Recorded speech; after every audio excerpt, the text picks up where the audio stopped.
Recently, I've got back into the hobby of fish keeping, in particular aquascaping.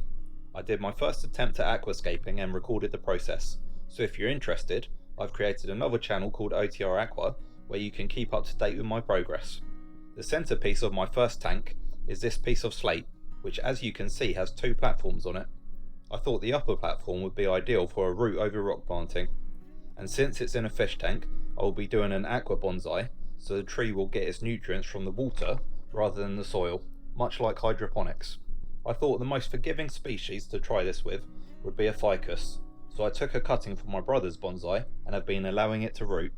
The cutting I'll be using is this one here, which I just put in a pot of soil without using any rooting agent. These ficuses root so easily, which makes it an ideal candidate for this project. The cutting was taken just over a month ago, and you can see that there are already a good amount of roots on it.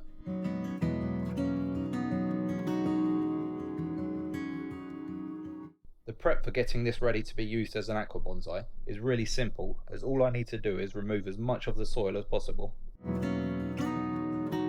I will give it a rinse in a bucket of water in order to remove more of the soil without risking damage to the roots.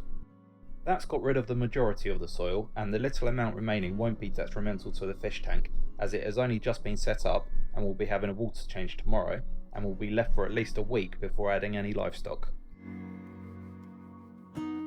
Now that's ready, let's take it inside and get it attached to that rock. In order to attach the ficus to the rock, I will be using aquarium safe superglue from Superfish. When I took the cutting, I ensured I had a nice clean cut, which gives me a perfect gluing point. This is a gel superglue, so it's quite viscous, which means I can get a good blob on the cut point without having to worry about it dripping all over the place. And with that done, I am now ready to place it onto the rock. I'll be attaching it to the highest point of the rock, as that means that I can have the water level in the tank higher. Then it's just a case of spreading the roots so that they hang down over the sides of the rock in a way that you find the most visually pleasing. Now that's held in place, you can see that the water level is below the base of the tree and only the roots are submerged. This will prevent any rotting of the trunk. That's it for the work on this tree. Now we'll just have to wait and see if this experiment is successful.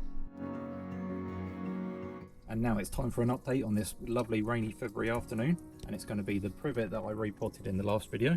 So here it is, you can see it's survived the winter and it's full of nice new buds ready to pop open in the spring. So if you want to continue to see the progress on that one, be sure to subscribe. Thanks for watching, I'll see you in the next one.